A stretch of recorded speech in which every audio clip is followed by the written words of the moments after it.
forget not. Tusije tukasahau pale tulitolewa. Na tutafanya nini ndio iwe sisi hatujasahau mahali tulitolewa? Hapo ndio ningependa tuangalie sasa jioni ya leo, kutokana na mafundisho tuliyoyapata jana, mahubiri ya jana ambayo yaliweza kutufundisha vizuri ya kwamba without Christ we are nothing. Without God we cannot bear fruit. Without Jesus Christ we have no life. Tupate hiyo kutoka mwanzo. Hatuna uhai kwa sababu tumefanya mambo mazuri sana. Hatuna uhai because it is our right. We are not alive because we deserve to be alive. Tuko na uhai kwa utukufu wa Mungu na kwa sababu amekubali tuwe na uhai sisi. Na ndio maana anatunenea siku ya leo, ndio tukaweze kujua tutatembea na yeye namna gani katika maisha yetu, so that he can be pleased with our lives. Tutaonyesha aje ya kwamba tutaweza aje kuonyesha ya kwamba hatuwezi kutukasahau mwamba tulikotolewa? Tutaishiaje ndio tuweze kuonyesha Mungu ya kwamba mwamba tulikotolewa bado tunauheshimu? Praise the name of the Lord. Amen.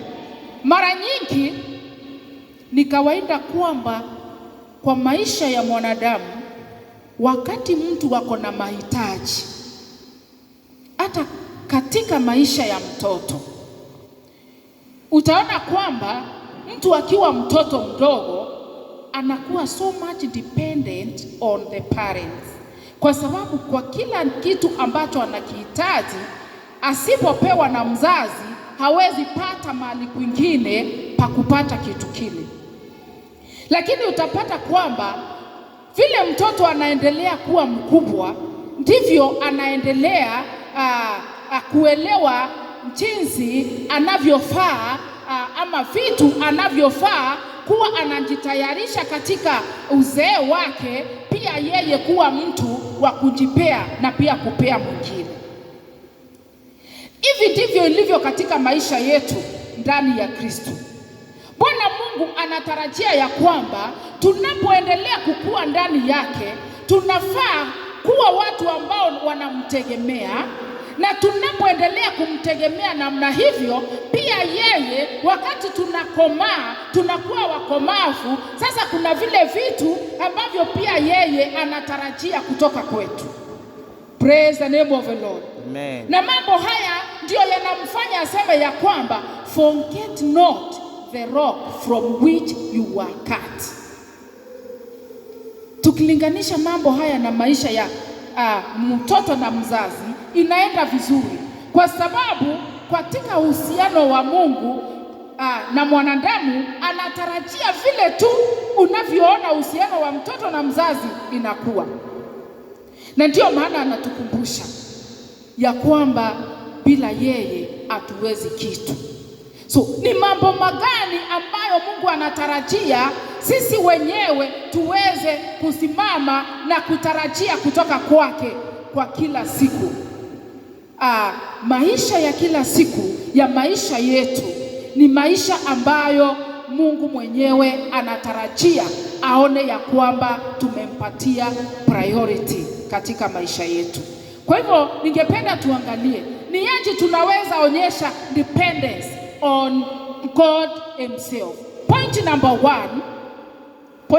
one, it is where we prioritize our daily submission. Where we prioritize.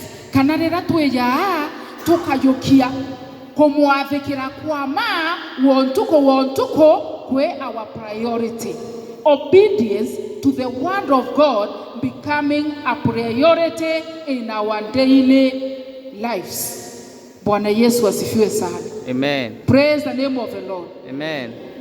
Mutakubaliana na mimi ya kwamba kuwa mtiifu ni kitu ambacho kinaleta baraka. Kuwa mtu mtiifu ni kitu ambacho kinaweza kukuinua kutoka level moja kwenda ile nyingine.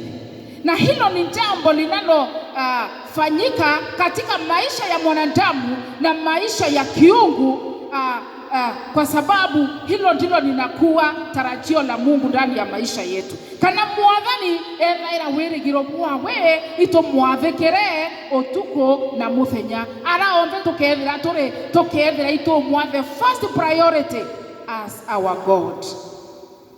Tutakuwa watiifu kwa njia gani na gani kama Wakristo? Tutakuwa watiifu number 1 kwa njia ya kuzifuata kanuni za kibibilia. Praise the name of the Lord. Kama vile Biblia imetuambia ya kwamba let us not live a habit of living or of meeting together as Christians. Jambo kama hili ambalo tumelifanya jioni ya leo ni jambo la muhimu katika maisha yetu tukiwa Wakristo. Let us not live a habit of meeting together. Kwa hivyo kukutana pamoja ndio tuweze kushiriki katika mkate wa uzima ni njia moja ya kuonyesha utiifu wetu ndani ya Yesu Kristo mwana wa Mungu. Praise the name of the Lord. You cannot be a Christian, hauwezi kuwa wewe ni Mkristo na haukutani na Wakristo wengine kwa sababu ya ushirika kama huu. Na kama wewe ni mtu ambaye ni Mkristo na upati nafasi ya kukutana na wale wengine ndio muweze kufanya ushirika, kumbuka ya kwamba there is something that you'll be missing in your salvation. And there are levels that you cannot reach. Kuna levels hautawahi fika kwa maisha yako ukiwa Mkristo.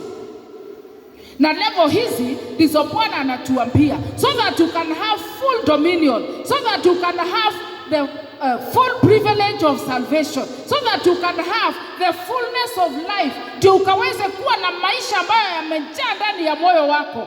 Lazima uwe mtiifu ndani ya nyumba ya Mungu.